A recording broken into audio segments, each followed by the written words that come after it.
Hello everyone, welcome back to my channel. This is Code 55 UGC Net. My name is Prashabdi and I'm going to teach you today about the Payment of Wages Act 1936.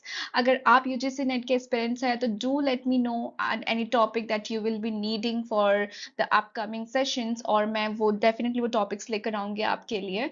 अभी हम शुरू करने वाले हैं Payment of Wages Act और इसी के साथ में मैंने minimum wage भी खत्म कर दिया है पार्ट 1 और पार्ट 2 के हिसाब से, तो आप वो भी जाके देख सकते हैं अगर अभी तक आपने नहीं देखा है तो अभी हम सबसे पहले शुरू करते हैं टॉपिक और मैं यहाँ पे पढ़ाने वाली हूँ हिस्ट्री, उसके लॉ क्या है, पेमेंट ऑफ वेजेस एक्ट के लिए हिस्ट्री क्या है, लॉ क्या है और उसके इंपॉर्टेंट क्वेश्चंस क्या है जो यूजीसी नेट्स में आते हैं। ठीक है, तो सबसे पहले हम शुरुआत करते हैं इंट्रोडक्शन से। तो पेमेंट ऑफ वेजेस एक्ट जैसे नाम से ही पता चल रहा है कि वो पेमेंट करना है हमें वेजेस का। ठीक है, पेमेंट करनी है हमें वेजेस की। तो इंट्रोडक्शन में बात यही बोली गई है कि with the growth of the industry in the India, तो इंडस्ट्री की जैसे जैसे ग्रोथ बढ़ती जा रही थी, जैसे कि ब्रिटिश एरा से भी अगर जाना चाहे तो बहुत सारी कोल माइंस ये सारी चीजें ना अब तक बढ़ती जा रही है, बढ़ती जा रही है, बढ़ती जा रही है। ठीक है, लेकिन इसके हिसाब से तो रूल्स रेगुलेशंस भी तो बदलने होंगे ना, उन्हें भी तो बदलना ही होगा। इसीलिए ग्रोथ ऑफ द इंडस्ट्रीज के वजह से, ग्रोथ ऑफ द इंडस्ट्री के इंडिया में होने के वजह से the industrial units were not making payment of wages to their worker at the regular intervals. Intervals का मतलब होता है, रेगुलर इंटरवल्स का मतलब है कि सही सही टाइम पर, सही सही वक्त पर उनको वेजेस ना मिलना, मतलब उनसे कह देना कि अभी तो पैसे नहीं है, तो आपको मैं अगले मंथ दूंगा या अगले हफ्ते दूंगा। ये जो रेगुलर इंटरवल्स होते हैं इनमें इनमें गैप आ जाना, इनमें उन्होंने कह दिया कि नहीं है पैसे, अभी अभी वेजेस नहीं दे सकते, या एम्प्लॉयर या इंडस्ट्रियल वर्कर जो भी है वो कहते हैं कि डिडक्ट कर लेते हैं पैसे गलत तरीके से। तो ये सारी चीजें हमें पेमेंट ऑफ वेजेस एक्ट से मिली है, हमें हक मिला है, इंडस्ट्रियल वर्कर्स को हक मिला है कि वो अपनी बात आगे ला सकते हैं। इसीलिए तो एक्सप्लॉयटेशन बढ़ते जा रहे थे और इसी वजह से पेमेंट ऑफ एक्ट लेकर आना पड़ा, पेमेंट ऑफ वेजेस एक्ट लेकर आना पड़ा। तो इसी के साथ में व्हाई इट इज इंपॉर्टेंट, जैसे कि मैंने अभी कहा कि वो प्रोटेक्ट करता है फ्रॉम द एक्सप्लॉयटेशंस। अगर एक्सप्लॉयटेशंस हो रहे हैं तो उससे हमें बचना भी तो होगा ना। अगर वर्कर्स को नहीं बचाया तो फिर काम कैसे करेगा, काम कैसे होगा ही कैसे, स्टील वर्क पे काम कैसे होगा अगर वहां के वर्कर्स के साथ कुछ गलत हो रहा है। तो act protect worker from the unfair practice, wage practices and prevent unauthorised deduction. जैसे कि गलत तरीके से पैसे काट लेना भी अब वो इस एक्ट में दिया गया है कि आप किस किस मैनर में पैसे काट सकते हैं, आप किस चीज के लिए पैसे काट सकते हैं, ये भी दिया है। Guarantees the financial security. अब फाइनेंशियल सिक्योरिटी का मतलब है कि जैसे दिवाली आ रही है एंड उन्हें पता होता है कि चलो कुछ बोनस ही मिलेगा, चलो हमें मेरी वेजेस आ जाएगी, इस हफ्ते की वेजेस आ जाएगी, हम दिवाली के लिए कुछ खरीद लेंगे। तो ये जो सिक्योरिटी है ना, मतलब ये एक सिक्योरिटी कहाँ से मिली, क्योंकि टाइम और रेगुलर वेज पीरियड मिलना is very important. That is why guarantee financial security का मतलब है कि जो एम्प्लॉय है वो रिसीव करता है अपने वेजेस को टाइमली, रेगुलरली। इसीलिए payment of wages act is very very important. Next हम आगे बढ़ते हैं। Now background of payment of wages act, शुरुआत जहां से भी हो रही हो आपको समझना होगा कि ये चीज बहुत पहले से होती आ रही है, मतलब जब ब्रिटिश का जब चल रहा था ना एरा, तब से ये बात हो रही है। ठीक है, तो since the labours and the worker constitutes, since the labour and the worker constitutes the oppressed classes, oppressed classes का मतलब होता है जिनके ऊपर बहुत ज्यादा तनाव दे दिया गया हो, जिनके साथ एक्सप्लॉयटेशन हो रहा हो, जिनके साथ गलत हो रहा हो, तो ये ऑप्रेस्ड क्लासेस बन जाते हैं। मतलब कि वो एकजुट हो जाते हैं और एकजुट होकर वो एक्सप्लॉयटेशन के अगेंस्ट आ जाते हैं, तो वो एकजुट हो जाते हैं। ठीक है, उसको ऑप्रेस्ड क्लासेस के नाम से जाना जाता है। The concern of arbitrary deduction, मतलब कि गलत तरीके का डिडक्शन फ्रॉम द वेजेस, और payment of the wages that were not uniform was not given much attention. उस वक्त अटेंशन नहीं मिलती थी इतनी ज्यादा कि यूनिफॉर्म नहीं है तो इतना कोई गवर्नमेंट देख नहीं रही थी। लेकिन उसके बाद क्या हुआ कि इन 1925, अब 1936 तक हम पहुंचे भी नहीं और 1930 1925, ठीक है, तो private bill known as a weekly payment of wage bill जो इंट्रोड्यूस किया गया था लेजिस्लेटिव असेंबली में। कहाँ किया गया था? लेजिस्लेटिव असेंबली में। मिनिमम वेजेस एक्ट में सेंट्रल लेजिस्लेटिव असेंबली में दिखाया गया था, लेकिन यहाँ पे लेजिस्लेटिव असेंबली में दिया था। तो आपको ये सब कुछ डिफरेंसेस याद रखने होंगे कि कहाँ पे कौन सी चीज कहाँ दिखाई गई थी। ठीक है, तो लेजिस्लेटिव असेंबली में पहले ये चीज डील करी गई थी, लेकिन ये बाद में रिजेक्ट हो गई थी। ठीक है, अब क्या हुआ कि इंडियन गवर्नमेंट ने maintained a connection with the regional और द स्टेट लेवल एडमिनिस्ट्रेशन। ठीक है, ये लेबर ब्यूरो जो रिपोर्ट्स निकालती है, I got this from there as an history, वो बहुत अच्छे से लिखते हैं। वो हर साल हर 2 से 4 साल में वो अपनी अच्छे से रिपोर्ट्स बनाते हैं, और वहां से मुझे ये मिला है। So I got this, and this is a very clear history जो उन्होंने बताई है वहां पे। तो अगर आपको भी रीड करना होगा तो आप लेबर ब्यूरो आप डाल सकते हो गूगल पे, और you can get it. Okay, तो मैंने वहां से निकाले हैं सॉर्ट करके कि कौन सा ज्यादा इंपॉर्टेंट होगा एज एन हिस्ट्री। ठीक है, Indian government maintain a connection with the regional और द स्टेट लेवल एडमिनिस्ट्रेशंस के साथ में इन 1926। ठीक है, वहां से क्या हुआ कि उन्होंने एंकरेज किया कि चलो गैदर करो डेटा को, मटेरियल को, क्या चल रहा है एक्चुअली वर्कर्स के साथ में, क्या वो क्या फेस कर रहे हैं, वो स्पेशली वर्कर और लेबर क्या फेसेस कर रहे हैं, उन सबको मुझे बताना होगा, हमें हमें बताना होगा ये सब कुछ। ठीक है, तो ये उन्होंने पहले गैदर किया। ठीक है, 1926 में। अब क्या हुआ कि इन्वेस्टिगेशन ने रिवेल किया कि वहां पे एग्जिस्टेंस है अब्यूज का in both the direction of the material collected was placed before the Royal Commission of Labor appointed in 1929। अब 1926 में वो बिठाई गई थी, 3 साल बाद 1929 में लेबर कमिश्नर आई, जिसे व्हाइटले कमीशन भी कहते हैं। ठीक है, तो इनके सामने ये जो रिपोर्ट्स थी, ये सारी की सारी दिखाई गई एज एन रिपोर्ट्स। वो बनी, कमीशन ने वो रिपोर्ट्स बनाई, और royal commission of the labour एक one of the best commission बिठाई गई थी। और ये इनके जो रिपोर्ट्स थे ना, वहां से कई सारी चीजें आज भी हमारे लॉ में आती है।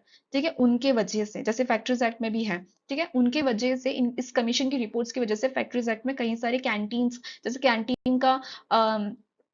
कैंटीन का जो ऑथराइजेशन था, वो भी यहीं से हमें मिला लॉ में। ठीक है, तो ऑथराइज स्टैट्यूटरी लॉ में आता है वो। ठीक है, जैसे कैंटीन, तो फॉर एग्जांपल दिस, तो रॉयल कमीशन ने बहुत ही बड़ा काम किया है। उसी के साथ में इस कमीशन ने जब रिपोर्ट में लिखा था, तो रिपोर्ट में उन्होंने बताया कि पेमेंट ऑफ वेज बिल 1935 आएगा, and they introduce this in the legislative assembly in February 1935। उसी के बाद में वो चीज अप्रूव हुई, और वो 1936 में अप्रूवल मिलते ही उनको फोर्स में भी ला दिया गया था, payment of the wages act के नाम से।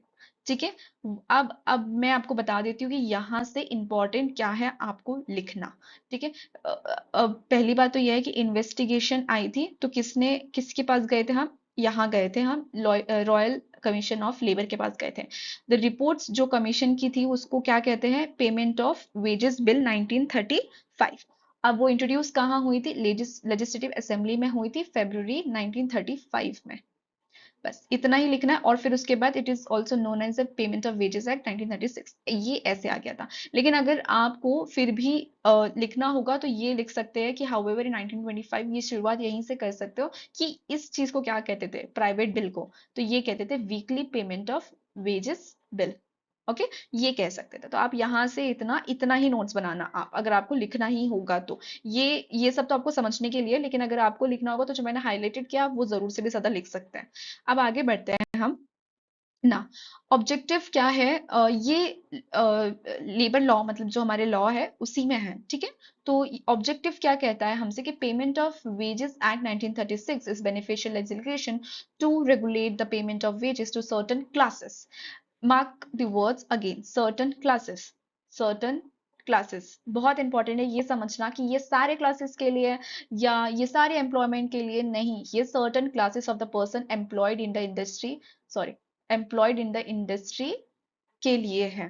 ठीक है, ये आपको अगर लिखना होगा तो आप ऐसे ही लिखेंगे, certain classes of person employed in industry, with the main purpose of the act is to ensure the regular and the prompt payment of the wages। prompt का मतलब होता है कि necessary, regular, उनको उनको सही टाइम पे, जो गिवन टाइम है उसी टाइम पे, यूनिफॉर्म टाइम पे तरीके से वेजेस देना, रेगुलर पेमेंट ऑफ वेजेस करना, and to prevent the exploitation of the wages earner by prohibiting arbitrary fines. Arbitrary मतलब कि गलत तरीके का फाइन ना करने के लिए, उनको रोकने के लिए ये रूल्स लेकर आए थे, लॉ लेकर आए थे। Now it provides the responsibility of the employer of the payment of the wages. अब ये एम्प्लॉयर की ड्यूटीज भी बताता है, क्लेम्स भी बता रहा है कि अगर तुमको किसी के पास जाके क्लेम्स भी करना होगा तो अब तुम किसके पास जाके हेल्प मांग सकते हो। तो रिस्पॉन्सिबिलिटी क्या है एम्प्लॉयर्स की of the payment of wages की, वो fixation of the wage period करेंगे। वेज पीरियड जो कि मंथली हो सकता है, वीकली हो सकता है, आवरली हो सकता है, डे हो सकता है,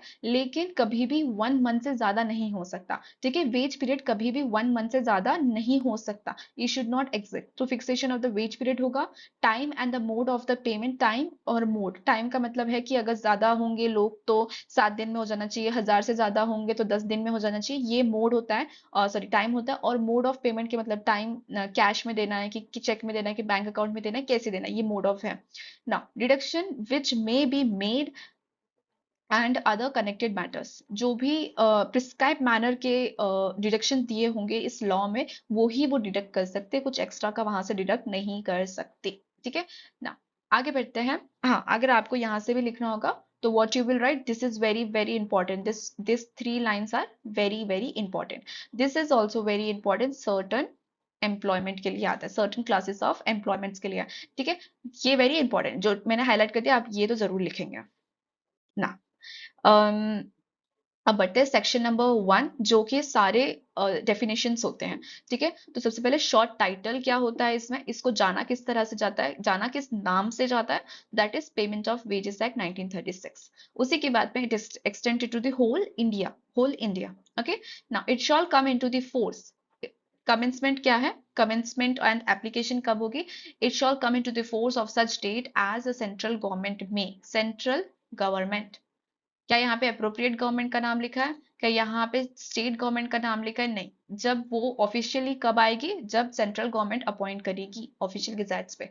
ठीक है, तो central government is a main यहाँ पे ना।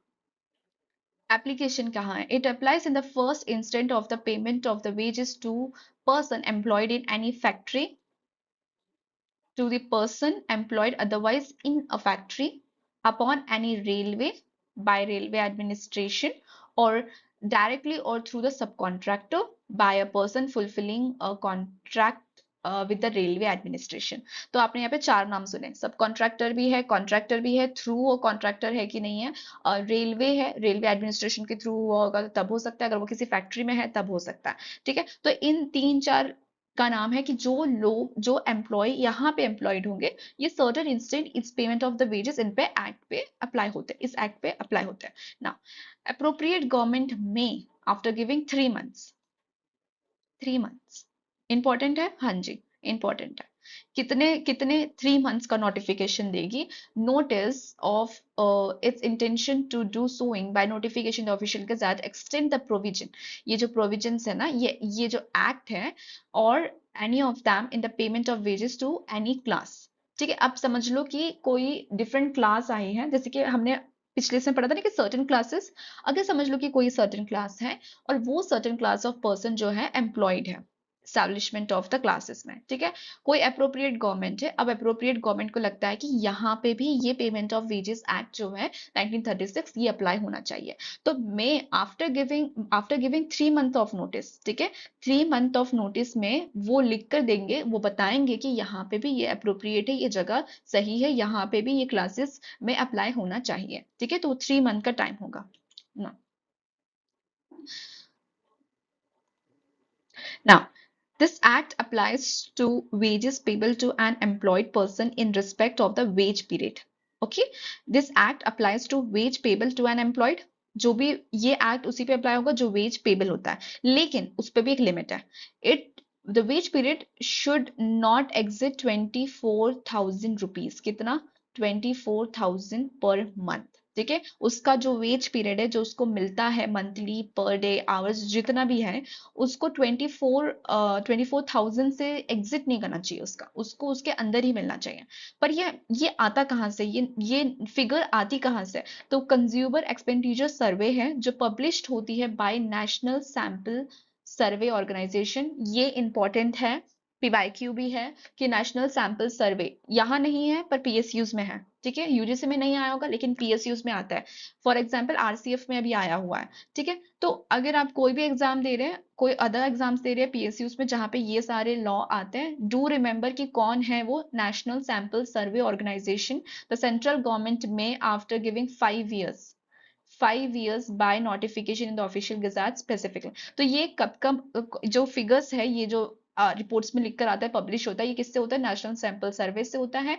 कौन सा वेज पीरियड एग्जिट नहीं होना चाहिए? 24,000 पर मंथ। ठीक है, अब आप जब आप ये कर रहे हो ना, आप जब लिख रहे हो ना, तो एक स्मॉल बॉक्स साइड में हमेशा बनाना और वहां पे हमेशा दिखाना कि इसमें इंपॉर्टेंट क्या है, क्योंकि ये जो नंबर्स है ना, ये हर वक्त बदलते रहते हैं दूसरे दूसरे एक्ट्स में।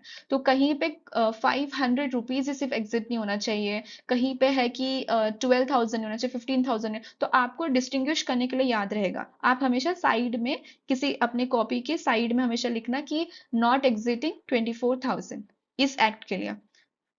ठीक है, इतना तो याद होना ही चाहिए, ये क्वेश्चंस आ ही सकता है। मैं इसको हाईलाइट कर देती हूँ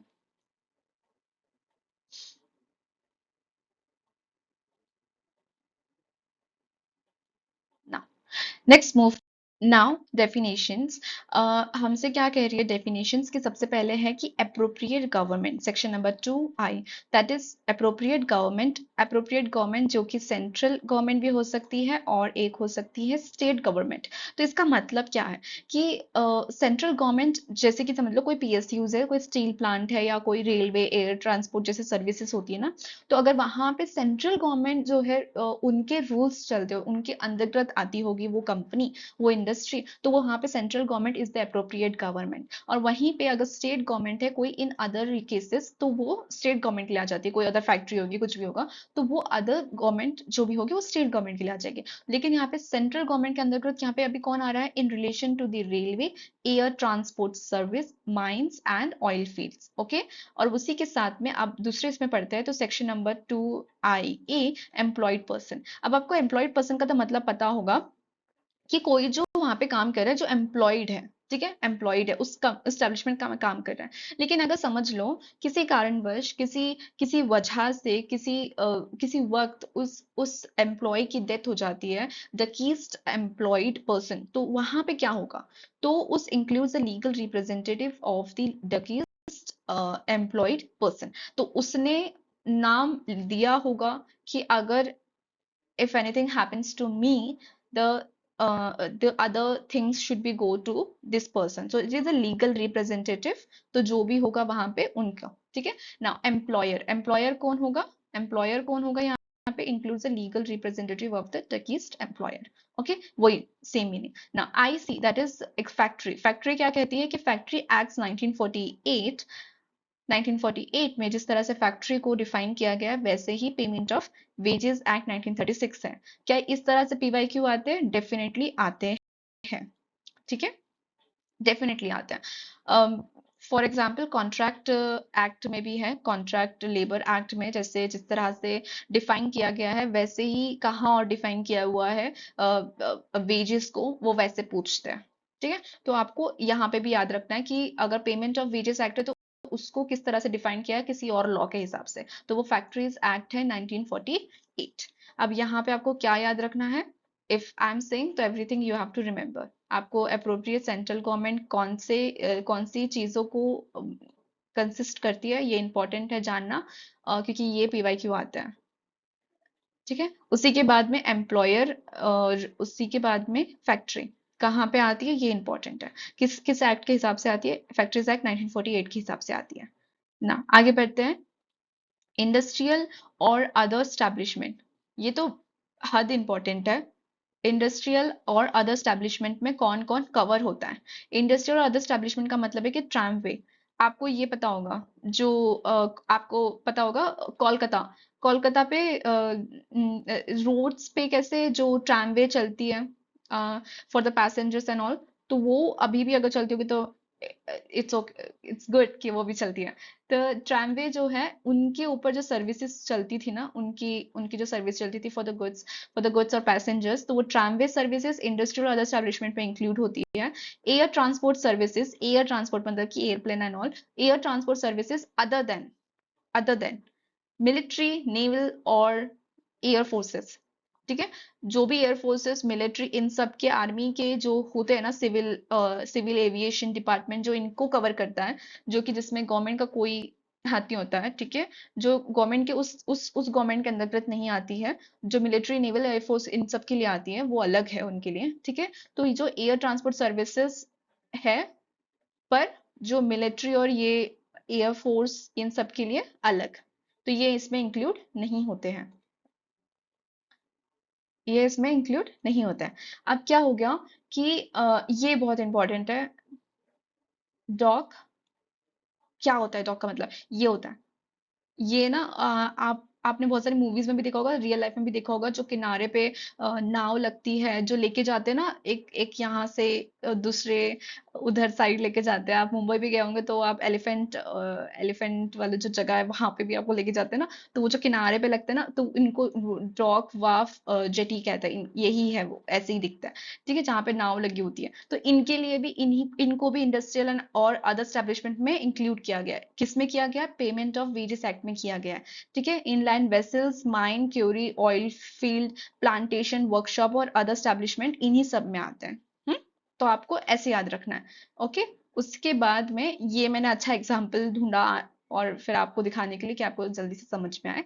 ठीक है, अब ना, वेजेस, वेजेस क्या होता है? It is very important, it is very big to see कि इतना सारा सब कुछ लिखा हुआ है, लेकिन आपको मैं अच्छे से एकदम समझाऊंगी, तो आप इसको छोटे वर्ड्स में भी लिखना। ठीक है, वेजेस का मतलब होता है ऑल रेम्युनेशन। ठीक है, ऑल रेम्युनेशन अगर आपको याद रहे तो आपको ये लिखने की जरूरत नहीं है, लेकिन अगर आपको नहीं रहे तो आप लिख सकते हो कि सैलरी, अलाउंस और otherwise anything that is been express in the terms of money. तुम्हें कोई काम दिया गया था, तुम्हें कोई एम्प्लॉयमेंट दी गई थी, तुम्हें उस पे मनी मिली है, तुम्हें उस पे वेजेस मिले हैं, तो in the terms of money. ठीक है, being able to express which will be, मतलब कि तुमको किसी भी वे में मिल गया हो ना, तो भी वो किस वे में एक्सप्रेस किया गया है, वो कैपेबल है। Now if the terms of employment express और इम्प्लाइड, एक्सप्रेस का मतलब होता है बोला गया, कि एक्सप्रेस किया गया है कि मैं तुम्हें इस काम पे पैसे दूंगा, और इम्प्लाइड का मतलब है कि या तो फिर मैंने तुम्हें बताया था, डॉक्यूमेंट्स में लिख के दे दिया है, तुम्हें पेपर पे लिख के दे दिया है, तुम्हें रिपोर्ट बना के दे दी है मैंने कि मैं तुम्हें पैसे दूंगा इस तरह से, या मैं तुम्हें जो एम्प्लॉयमेंट दे रहा हूँ वो मैंने लिख के दी है तुम्हें यहाँ पे। ठीक है, तो वर्ड फुलफिल, जो बोला गया था वो फुलफिल हो रही है। नाउ ये सारे जो काम करवाए हैं ना, वो किसको होगा? Payable to the person employed in respect of his employment or of work done in such employment. जिस भी एम्प्लॉयमेंट के लिए उसको लिया गया था, वो फुलफिल हो रही है। ठीक है ना, वेजेस में यहां से क्वेश्चन क्या आता है कि क्या चीज इंक्लूड करती है और क्या चीज इंक्लूड नहीं कर रही है वेजेस में, पेमेंट ऑफ वेजेस एक्ट में। ठीक है, तो अब इंपॉर्टेंट ये है जानना कि इसमें से क्या इंक्लूड होता था। मैं हाईलाइट कर रही हूँ, आपको वही लिखना है। any remuneration payable under any award or settlement between the parties or the order of the court। अब अगर समझ लो कि किसी का कोर्ट में कोई चल रहा है, हियरिंग चल रही है किसी चीज के ऊपर, कि इसके साथ गलत हुआ था, यहाँ पे इसके साथ पेमेंट गलत हो गई, या इसके जो वेजेस थे ये कट कर दिए गए, डिडक्शन जो था वो गलत तरीके से किया गया था, तो जो भी उस कोर्ट के वजह से उस एम्प्लॉय को पैसे मिलेंगे, जो एम्प्लॉय को अवार्ड मिलेगा, अवार्ड के मैनर्स में अगर वो मनी मिल रहा है उसे, तो वो रेम्युनेशन भी उसे इसमें ही मिलेगा। तो वो चीज क्या हो रही है? वो इंक्लूड हो रही है। तो यहाँ पे इंक्लूड क्या सबसे पहले हुआ है? कोर्ट हुआ है। ठीक है, now any remuneration to which the person employed is entitled in respect of overtime work holiday holiday any leave period। अब जैसे प्राइवेट्स में भी होता है ना कि लीव पीरियड, हॉलीडेज हमको उसके ओवर टाइम के पैसे मिलते हैं, तो ये वैसा ही है, ये चीज ये इंक्लूड करती है। Any additional remuneration payable under this terms of employment whether called as a bonus or by any other name. जो बोनस एक्ट में बोनस है वो नहीं बोल रहे हैं, वो किसी और वेदर टर्म्स ऑफ एम्प्लॉयमेंट की वजह से उसे बोनस मिला है, समझ लो 10-15 या 50 रुपए ज्यादा मिल गए, तो उसको वो बोनस के नाम से इसमें यहाँ पे एडिशनली बोला जा सकता है, वो भी एक रेम्युनेशन ही है। Any sum which which by the reason of the termination का मतलब होता है या तो उसको टर्मिनेट कर दिया गया है, ठीक है, या तो वो खुद ही टर्मिनेट हो रहा है। Employment, termination of the employment of the person employed is payable under any law contract or instrument which provides for the payment of such sum. अब वो टर्मिनेट हुआ है तो उसको जो सम मिलेगा, जो उसको रेम्युनेशन मिलेगा, वो भी इस वेजेस में इंक्लूड होगा, वेदर विद और विदाउट द डिडक्शन। डिडक्शन का मतलब होता है कि अगर उसने कोई गलती वहां पे करी होगी, अगर उसको टर्मिनेट किस चीज की वजह से किया गया है, अगर उसमें डिडक्शन करना है, क्या वो मैनर्स में लिखा हुआ है, प्रिस्क्राइब मैनर में लिखा हुआ है कि नहीं लिखा हुआ है, वो डिडक्शन अगर उसे करना होगा एम्प्लॉयर को तो वो कर सकते हैं। लेकिन अगर वेदर विद और विदाउट द डिडक्शन, उसको वो सम देना होगा, ठीक है, वो जो सम मतलब कि सम ऑफ मनी जो है वो देना होगा, but does not provide for the time within which the payment to be made. अब वो ये बोल रहे हैं कि यहाँ पे पेमेंट टू बी मेड का कुछ प्रोवाइड टाइम नहीं दिया है। Any sum to which the person employed is entitled under any scheme framed under any law for the time being in the force। कोई स्कीम है, कोई स्कीम के अंतर्गत बोला गया है कि ये एम्प्लॉयड है, ये एंटाइटल है स्कीम के लिए, तो उसके लिए भी जो रेम्युनेशन होगा वो भी इसमें इंक्लूड होगा। मैंने बहुत अच्छे से हाईलाइट कर दिया, you just have to write the highlighted things, ठीक है, to remember what it will be includes. And अगर अगर अच्छे से समझाना होगा तो मैं फिर से दिखा देती हूँ, ठीक है, आपको क्या लिखना है। इट इंक्लूड्स, पहले and includes all any remuneration payable under any award, overtime work or holiday, any leave period, bonus by any other means, termination, payment of such sum with or without the deduction, okay, and any scheme framed under any law। ये चीज यहाँ पे include हो रही है, ठीक है। अब नाउ हम आते हैं इस पे, but does not include what, but it does not include what, तो ये इंक्लूड क्या नहीं करता है, any bonus whether under the scheme of profit sharing or otherwise। अब ये एम्प्लॉयर के ऊपर है कि उसे वो बोनस देना है कि नहीं देना, जो प्रॉफिट शेयरिंग हुई थी कि नहीं हुई थी, वो इस चीज में इंक्लूड नहीं होती है, पर वो तो एम्प्लॉयर के ऊपर है। Which does not form part of the remuneration, okay, वो रेम्युनेशन के अंतर्गत नहीं आ रहा, वो वेजेस के अंतर्गत नहीं आ रहा है। Remuneration payable under the terms of employment or which is not payable under any award settlement or order of the court. ये किसी कोर्ट के हिसाब से नहीं आ रहा है, वो किसी को ये नहीं कह रहा है कि उस एम्प्लॉयमेंट में ऐसा कुछ दिया था, ये एम्प्लॉयर के ऊपर है या उस इंडस्ट्री के ऊपर है कि वो जो प्रॉफिट शेयरिंग था क्या वो उनको देना है कि नहीं देना है, ठीक है। या तो किसी कोर्ट के सेटलमेंट के इसमें भी नहीं आया था तो भी वो उनके ऊपर है कि देना है कि नहीं देना है। The value of the any house accommodation, ये हमने मिनिमम वेजेस एक्ट में पढ़ा था। हाउस एकोमोडेशन कभी नहीं ये नहीं अप्लाई करते हैं। और the supply of the light water medical attendance, ठीक है, मेडिकल भी नहीं है, वाटर भी नहीं है, लाइट भी नहीं है। अब इसका मतलब ये नहीं है कि वो देंगे ही नहीं, वो दे रहे हैं, ठीक है, वो दे सकते हैं तुम्हें, अगर तुम उनको चाहो तो उनसे मांगना चाहो तो कि हमें लाइट वाटर ये सब हमें चाहिए करके, लेकिन वो उसके लिए भी पैसा कट करते हैं, ठीक है, ये उनके वेजेस के अंदर नहीं आता। Or other amenities or any service excluded from the competition of the wages by the general or the special order by the appropriate government, ठीक है। Any contribution paid by the employer, any pension or the provident fund, ठीक है। अब ये यहाँ पे पता है क्यों ऐसे देते हैं कि यहाँ पे ये चीज को क्यों इंक्लूड नहीं करते, क्योंकि प्रोविडेंट फंड का एक अलग से हमारे लिए एक्ट बना हुआ है, ठीक है, इसीलिए यहाँ पे वेजेस में पेंशन, प्रोविडेंट फंड, ग्रेजुइटी को कभी इंक्लूड नहीं करते, क्योंकि इनके लिए अलग से हमारी लॉ है, ठीक है। वहां पे एम्प्लॉय को और एम्प्लॉयर को साथ मिलकर प्रोविडेंट फंड और पेंशन में पैसे भरने होते हैं साथ मिलकर, ठीक है, ये इक्वल है। तो इसीलिए इसीलिए वेजेस में इनको इंक्लूड नहीं करते। आप मिनिमम वेजेस एक्ट भी पढ़ेंगे, आप वहां पे भी देखेंगे ये चीज वहां पे इंक्लूड नहीं होती है।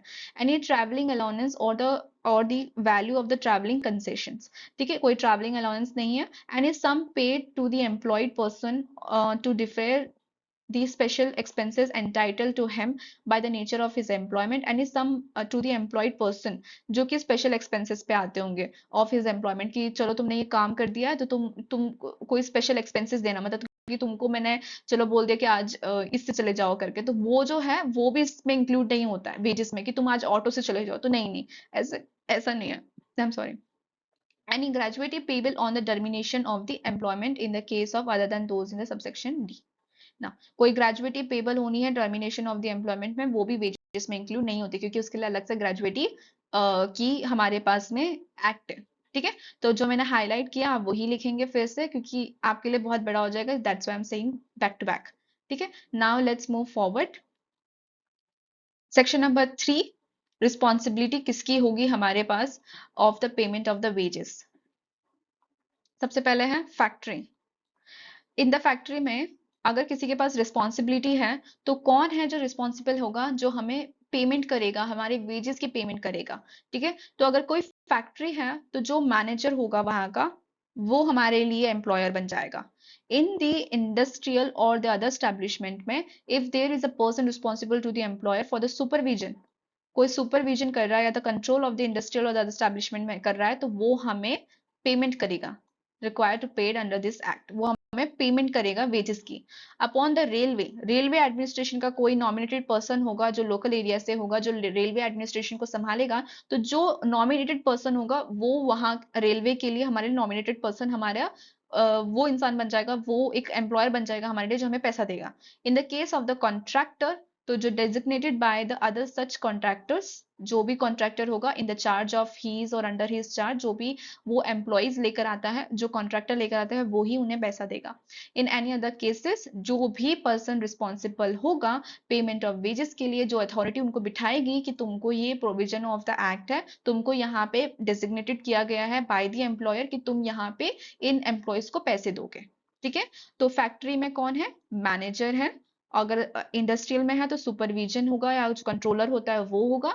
रेलवे में जो नॉमिनेटेड पर्सन होगा रेलवे एस्टैब्लिशमेंट से, रेलवे एडमिनिस्ट्रेशन से, वो होगा। कॉन्ट्रैक्टर जो कि इंचार्ज होगा उस कॉन्ट्रैक्ट का, उस कॉन्ट्रैक्टर का, जो भी एम्प्लॉय, जो भी उनके अंतर्गत आते होंगे उनके लिए, और इन अदर केसेस में जो पर्सन रिस्पॉन्सिबल होगा। ठीक है, क्या ये इंपॉर्टेंट है? Yes, it is very very important. क्या क्वेश्चन आते हैं? डेफिनेटली आते हैं। Section number 3, responsibility for the payment of wages. आप इसे कहानी की तरह समझेंगे कि सेक्शन नंबर 2 क्या कह रहा था और सेक्शन नंबर 3 क्या कह रहा है अब। ठीक है, आप तो इसे जरूर समझ जाएंगे। अब सेक्शन नंबर 3 से responsibility for the payment of wages. Now section number 4, fixation of the wage period. क्या ये पीवाईक्यू है? Yes yes yes, this is the PYQ कि वेज पीरियड जो है, क्या वो वेज पीरियड एग्जिट हो सकता है 1 मंथ से ज्यादा? नहीं, ये एग्जिट नहीं हो सकता 1 मंथ से ज्यादा। क्या पेमेंट ऑफ वेजेस एक्ट में सिर्फ और सिर्फ यही दिया हुआ है? यस, पर अगर मिनिमम वेज एक्ट में देखा जाए तो ये क्या दिया हुआ है, कि आवर्स दिया हुआ है, डे दिया हुआ है और मंथ दिया हुआ है। ठीक है, तो आपको याद रखना है कि fixation of the wage period जो भी है, जो भी लोग सेक्शन नंबर 3 के लिए रिस्पॉन्सिबल है, जो भी लोग पेमेंट ऑफ वेजेस एक्ट के अंतर्गत आते होंगे, इंडस्ट्रियल के अंतर्गत आते होंगे, तो उनके लिए वेज पेबल होगा, लेकिन ये 1 मंथ से ज्यादा नहीं होना चाहिए। ठीक है, अब आते हैं most important topic, most important section कह सकते हैं इसे। ठीक है, तो अब क्या है कि सेक्शन नंबर 5 क्या कहता है हमसे कि टाइम क्या है पेमेंट ऑफ वेजेस की। सेक्शन नंबर 3 में हमने पढ़ा कि रिस्पॉन्सिबिलिटी क्या है, सेक्शन नंबर 4 में हमने पढ़ा कि फिक्सेशन कैसे होगा, सेक्शन नंबर 5 में हम पढ़ रहे हैं कि टाइम क्या है, टाइम क्या है पेमेंट ऑफ वेजेस की। ठीक है, तो आपको नोट्स ऐसे बनाने हैं अब कि अब यहाँ पे है कि time of the payment of wages में, अगर समझ लो 1000 से कम है, लेस देन 1000 पर्सन एम्प्लॉयड, तो उनको कब पेमेंट होनी चाहिए? Expiry, before the expiry of the 7th day.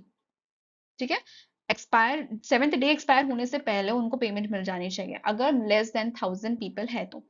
अब यहाँ पे जैसे पेमेंट ऑफ वेजेस एक्ट के एक्ट में ऐसा लिखा तो नहीं है कि मोर देन 1000, क्या, लेकिन हम सोच सकते हैं, हम दिमाग लगा सकते हैं कि अगर मोर देन 1000 है तो paid before the expiry of the 10th day.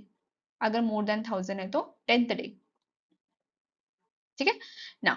In other cases जहां पे डॉक वाफ जेटी, ये जो माइंस है, अगर समझ लो ये वाले पर्सन जो एम्प्लॉयड है, ठीक है, ये यहाँ पे अगर कोई एम्प्लॉयड है तो इनको कब पेमेंट हो जानी चाहिए? 7th डे पे। ठीक है, तो अभी अगर आपको लिखना होगा, जब आप लिखोगे तो आप ऐसे ही लिखोगे, पहले ये जो कि 1000 से कम होंगे उनके लिए, फिर उसके बाद में ये जिसमें मोर देन 1000 होंगे तो 10th डे पे, और अगर लेस देन होंगे तो 7th डे पे। उसके बाद आप लिखेंगे कि अगर आपको डॉक वाफ जेटी पे करना होगा, जब उनके लिए होगा तो इस 7th डे। ठीक है ना। आपको अब आप क्या याद रखना है यहाँ पे कि where the employment of the person is terminated, जब जब कोई एम्प्लॉय समझ लो किसी काम पे करते करते समझ लो कोई काम की वजह से वो टर्मिनेट हो गया है, या उसकी एम्प्लॉयमेंट टर्मिनेटेड हो चुकी है, वो जो एम्प्लॉयमेंट, जिस एम्प्लॉयमेंट वो काम कर रहा था वो रोक दिया गया है। ठीक है, तो अब उसको एक्सपायरी, उसकी उसकी पेमेंट कब होगी? वो पेमेंट भी दी हुई है, वो भी दिया हुआ है, वो है 2nd day, expiry of the 2nd day. ठीक है, उसके दूसरा जब वो टर्मिनेट हुआ ना, उसके 2nd डे से पहले उसको पेमेंट मिल जानी चाहिए, उसको वेजेस मिल जाने चाहिए। ठीक है, and terminated due to the closure, अगर समझ लो कि क्लोजर ही हो गया है, टर्मिनेट, उसके एम्प्लॉयमेंट टर्मिनेटेड नहीं हुई, उसकी उसके जो एम्प्लॉयमेंट, उसका जो क्लास था ना जिसपे वो काम कर रहा था वो ही क्लोज हो गया, या समझ लो कंपनी ही क्लोज हो गई, इंडस्ट्री ही क्लोज हो चुकी है, ठीक है, तो वो भी कब होगा फिर? Second day. उसको वो भी पेमेंट कैसे मिल जानी चाहिए? सेकेंड डे पे मिल जानी चाहिए, ठीक है। It is very very important to know कब वो टर्मिनेटेड हो रहा है उसका, अगर उसका क्लोजर होता है तो सेकेंड डे पे ही होगा, अगर उसको टर्मिनेट किया गया था तो वो भी सेकेंड डे पे ही होगा। अब ये इंपॉर्टेंट है जानना कि क्या ये पीवाईक्यू है, दिस इज द पीवाईक्यू। और ये पीएसयू में भी पूछते हैं, सेम डिट्टो लाइन यही है कि अगर समझ लो कि वो एम्प्लॉयर ने उसको टर्मिनेट कर दिया तो वो कब पेमेंट होनी चाहिए, उसकी हो जानी चाहिए, वो है सेकेंड डे। अगर क्लोजर हुआ तो second day. Very very very important, okay. Now हम यहीं पे रोकेंगे अब इसे, मैं आगे कंटिन्यू जरूर करूंगी और मैं जरूर इसका पार्ट टू फिर से लेकर आऊंगी, बिकॉज अभी द वीडियो बहुत लंबी हो गई है। उसके बाद में I will bring other videos and part two. उसके साथ do subscribe and let me know कि आपको और कौन से वीडियोस चाहिए, मैं डेफिनेटली उस पर काम जरूर करूंगी। And thank you so much, and subscribe and do like. Thank you, bye bye.